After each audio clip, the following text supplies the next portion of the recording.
Doctor आनंद व्यास again अपने YouTube channel पर आप सभी का स्वागत करता हूं और आशा कर रहा हूं कि आप सभी ठीक है, मस्त हैं और इसी के साथ एंजॉय कर रहे हैं। तो एग्जाम का सीजन चल रहा है, बहुत से बच्चों की डिमांड आई थी कि टैलेंट मैनेजमेंट की सर रिवीजन क्लास कराइए, तो हम आ चुके हैं टैलेंट मैनेजमेंट की रिवीजन क्लास सेकंड पे। मींस कि अगर अभी तक आपने फर्स्ट पार्ट नहीं देखा है तो प्लीज उसको एक बार वॉच कर लीजिए कि सेकंड पार्ट में अंदर हम क्या बताने वाले हैं। जो फर्स्ट पार्ट का एंड था वही सेकंड पार्ट है। मींस कि हम इसके अंदर यूनिट 2 पूरी की पूरी कवर अप करने वाले हैं और वीडियो एंड तक जरूर देखिएगा। और नॉर्मल कि अगर आपको कैसा लगा, कुछ समझ में आ रहा है नहीं आ रहा है, प्लीज ये बता दीजिए, ठीक है। तो आपकी ऑन डिमांड पे वापस मैं टैलेंट मैनेजमेंट का सेकंड यूनिट स्टार्ट करने जा रहा हूं, तो लेट्स स्टार्ट। हाँ, टैलेंट मैनेजमेंट जैसे कि अपन ने लास्ट क्लास के अंदर देखा था, एक सेकेंड, हाँ लास्ट क्लास के अंदर अपन ने देखा था टैलेंट एक्विजिशन। जी मैंने आपको बताया था कि लास्ट क्लास के अंदर टैलेंट एक्विजिशन करके आपके पॉइंट आने वाला है। टैलेंट एक्विजिशन के अंदर अपन चेक करने वाले हैं job analysis, questionnaire, interview, developing job description and specification. अब टैलेंट एक्विजिशन का मतलब क्या होता है? टैलेंट एक्विजिशन का मतलब होता है selection the right candidate for the right job. इसका ही मतलब है टैलेंट एक्विजिशन। अब हम 3 जगह एम्प्लॉय रिक्रूट करते हैं, हमेशा ये बात याद रखिएगा, ठीक है। एक होता है टॉप, मिडिल एंड लोअर। तो टॉप, मिडिल एंड लोअर पे हम टैलेंट को रिक्रूट करते हैं, मींस के एम्प्लॉय को रिक्रूट करते हैं। यहाँ पे एम्प्लॉय को ही टैलेंट बोला गया है, इसलिए अपन को कंफ्यूज नहीं होना है इस पूरे के पूरे कोर्स के अंदर या इस पूरे के पूरे यूनिट के अंदर कि टॉप रिक्रूटमेंट, मिडिल रिक्रूटमेंट और lower level of recruitment. Talent acquisition means कि अगर हम यहाँ पर चेक करना है, अब ये अब इसमें थोड़ा सा क्वेश्चन घुमा के पूछा गया है कि जॉब एनालिसिस, क्वेश्चनर्स, इंटरव्यू क्या क्या है। अब टॉप, मिडिल और लोअर ये तीनों के रिक्रूटमेंट का जो मॉडल होता है दोस्तों वो अलग होता है। मतलब कि टॉप लेवल के एम्प्लॉय को अगर रिक्रूट करना है तो डिफरेंट मॉडल यूज करेंगे, मिडिल लेवल के एम्प्लॉय को यूज करना है तो रिक्रूट करना है तो डिफरेंट मॉडल यूज करेंगे, लोअर लेवल के एम्प्लॉय को रिक्रूट करना है तो डिफरेंट मॉडल हम यूज करते हैं। तो टैलेंट एक्विजिशन का मतलब क्या है? टैलेंट एक्विजिशन का मतलब कि पहले तो हम जॉब एनालिसिस करते हैं।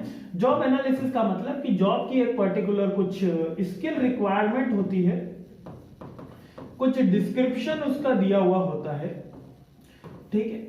उसके बाद skill requirement, description, wages, salary, ये उसके अंदर डिस्क्रिप्शन के अंदर लिखा हुआ होता है।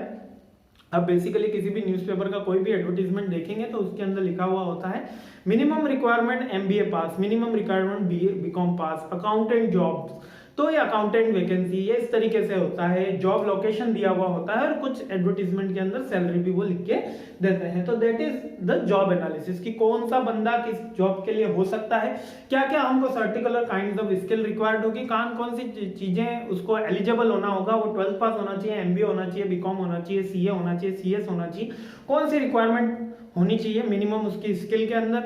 उसको ये एमएस ऑफिस की स्किल आनी चाहिए, उसको वर्ड, पावर पॉइंट, एक्सेल की स्किल आनी चाहिए, उसको टैली आना चाहिए, उसको कोई अदर एसएसपी टूल आना चाहिए, कौन सा टूल उसको आना चाहिए, इनोवा का टूल आना चाहिए, कौन सा टूल आना चाहिए। तो talent acquisition, talent and job analysis का मतलब ये है कि हम जो पर्टिकुलर जॉब ऑफर करने वाले हैं, हम जो पर्टिकुलर जॉब मार्केट में लाने वाले हैं, हम जिसके लिए रिक्रूटमेंट निकालने वाले हैं, उस जॉब की कौन कौन सी मेरिट है, कौन सा उसकी हमको एलिजिबिलिटी चाहिए, कौन सी उसमें स्किल रिक्वायरमेंट चाहिए और किस तरीके का उसमें हमको बंदा चाहिए। उसके बाद आता है क्वेश्चनर्स एंड इंटरव्यूज। अब क्वेश्चनर्स तो बेसिकली एक आउटडेटेड फॉर्म हो गया है। क्वेश्चनर बेसिकली सैंपल कलेक्शन के लिए, डाटा कलेक्शन के लिए किया जाता है, लेकिन कहीं कहीं हमने ये भी देखा है जैसे कि आर्मी में एसएसबी के इंटरव्यू में क्वेश्चनर का एक बहुत बड़ा रोल होता है। यहाँ पर आपको इसलिए पूछा जाता है, जैसे आप रोडीज में देखा होगा आपने, ठीक है, एसएसबी में तो बहुत कम बच्चे गए होंगे, रोडीज में आपने देखा होगा कि वहां पर रघु राघव बैठ जाते थे और एक क्वेश्चन का वो पेज रखते थे, उसके अंदर लिखा होता था अच्छा बताइए आपने क्यों लिखा,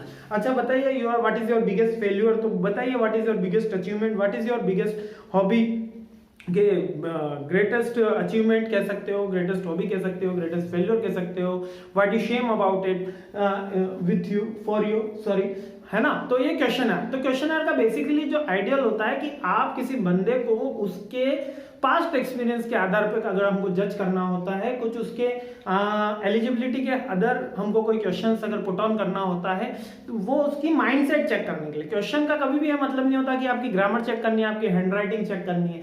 हो सकता है इंग्लिश के रिक्रूटमेंट के समय हम हैंडराइटिंग और जो टाइपराइटर रहते हैं या सॉरी जो स्टेनो राइटर रहते हैं, जो शॉर्ट हैंड का काम करते हैं, उनके लिए हम कह सकते हो कि थोड़ा क्वेश्चनर इस परसेप्शन से होता है कि हम उनकी हैंडराइटिंग चेक करें। अदरवाइज कहीं भी आपकी हैंडराइटिंग और ग्रामर चेक नहीं की जाती, आप अप्रोच कैसे करते हो किसी क्वेश्चन को, ये चेक किया जाता है। मीन्स कि अगर आपको कोई चीज दिखाई जाए, यदि आपसे कोई सवाल पूछा जाए, तो आप स्ट्रेट अवे उसका क्या आंसर देंगे, आप उसको क्यों जवाब देंगे। नेक्स्ट है इंटरव्यू।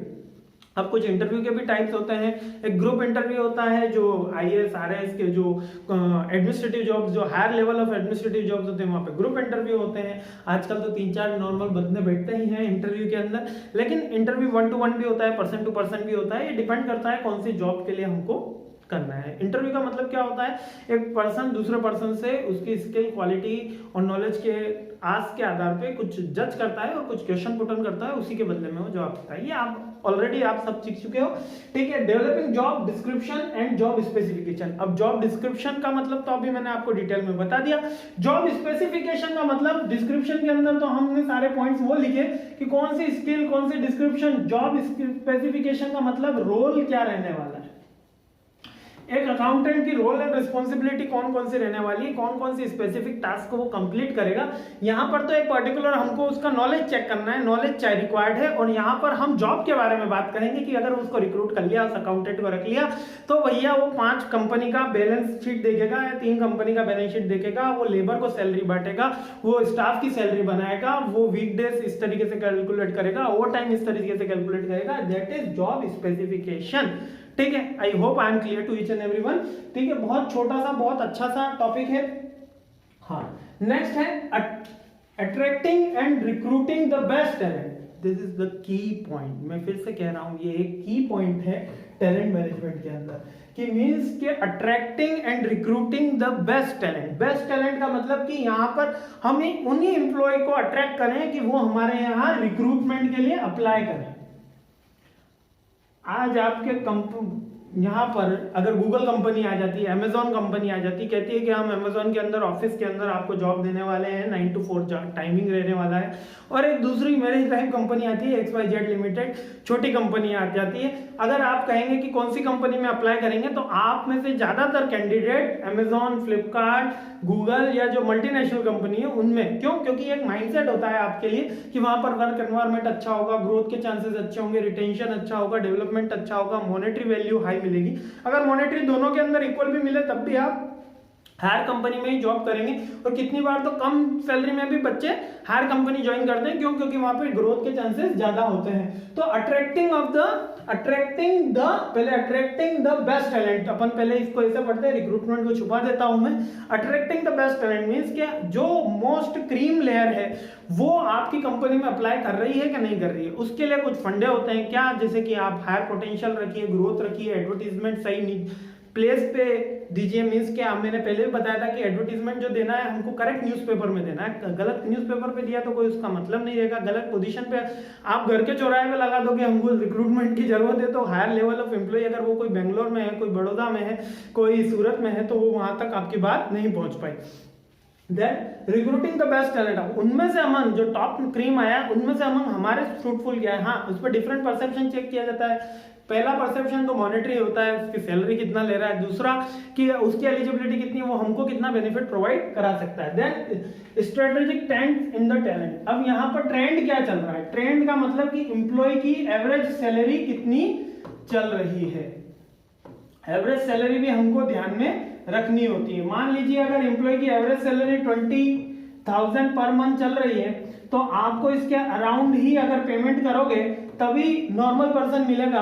और अगर कोई टैलेंटेड, वेरी टैलेंटेड का मतलब कि कोई ऐसा बंदा जो एक्स्ट्रा ऑर्डिनरी, जो कंपनी की ग्रोथ में एक्टिवली पार्टिसिपेट कर सकता है, तो उसको 20% 24,000 तक आपको पेड करना होगा। ये एक ट्रुथ है। तो आप जितने ज्यादा अपनी स्किल अपग्रेड करते जाएंगे, आपकी वैल्यू उतनी बढ़ती चली जाएगी।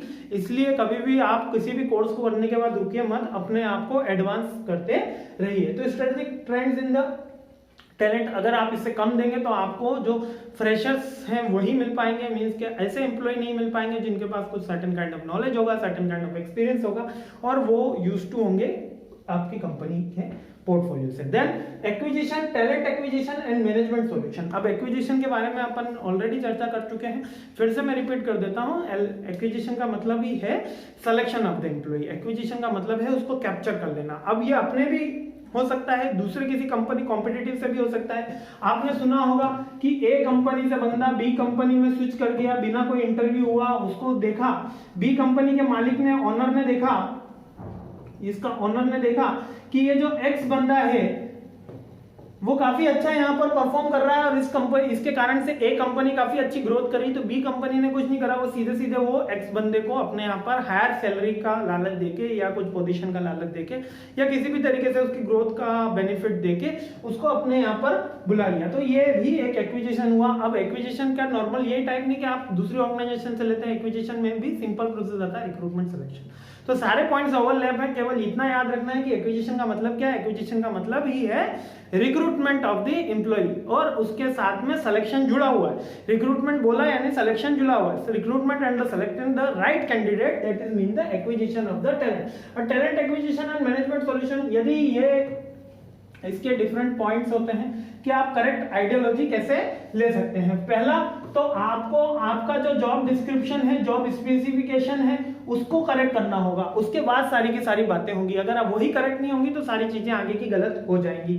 देन आप जो इंटरव्यू टेक्निक यूज कर रहे हैं, आप जो मेथोडोलॉजी यूज कर रहे हैं वो एकदम करेक्ट होनी चाहिए। वो यदि गलत है तो भी आपकी बात नहीं चलेगी।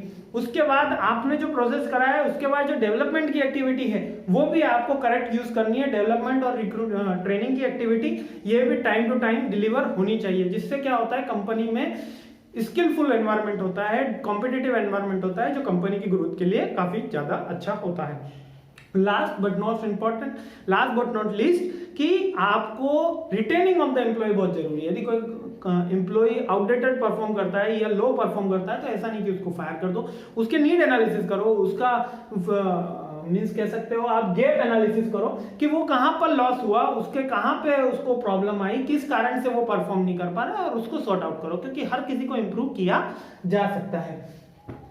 तो लास्ट इसके पॉइंट का सेकंड यूनिट तक आ गए हैं अपन। HR planning talent management process using MS Excel and quantitative tools. तो क्वांटिटेटिव टूल्स इसमें एसपीएसएस आता है, एमएस एक्सेल के पॉइंट्स आते हैं।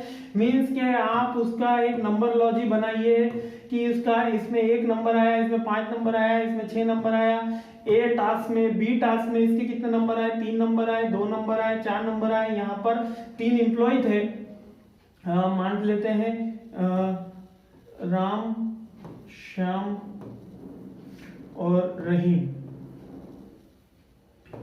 तो 3 एम्प्लॉय थे, तीनों ने दोनों 2-2 टास्क करी, तो यहाँ पर टोटल 4 आया, यहाँ पर टोटल 6 आया, यहाँ पर टोटल 10 आया।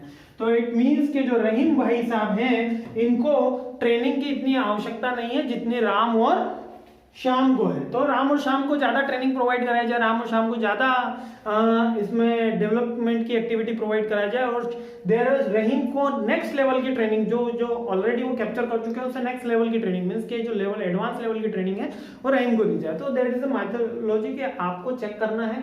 इसके अब टूल्स कौन कौन से हैं, एमएस एक्सेल है, एसपीएसएस है, ठीक है। अब इनके अंदर क्या किया जाता है, इसके अंदर टेबल प्लॉट होती है, इसके अंदर चार्ट बनाया जाता है, इसके अंदर ग्राफ बनाया जाता है और डिफरेंट क्वांटिटेटिव टूल्स के अंदर चार्ट बनाना, ग्राफिक्स के थ्रू कभी रिप्रेजेंटेशन होता है, यही है। और HR planning for talent management. अब एचआर प्लानिंग का वही सारी किस्सा है जो अपन ने ऑलरेडी टैलेंट मैनेजमेंट की प्रोसेस के अंदर देखा था। क्या देखा था एचआर प्लानिंग करने से पहले कि हम फ्यूचर के बारे में, फ्यूचर की नीड एनालिसिस करेंगे।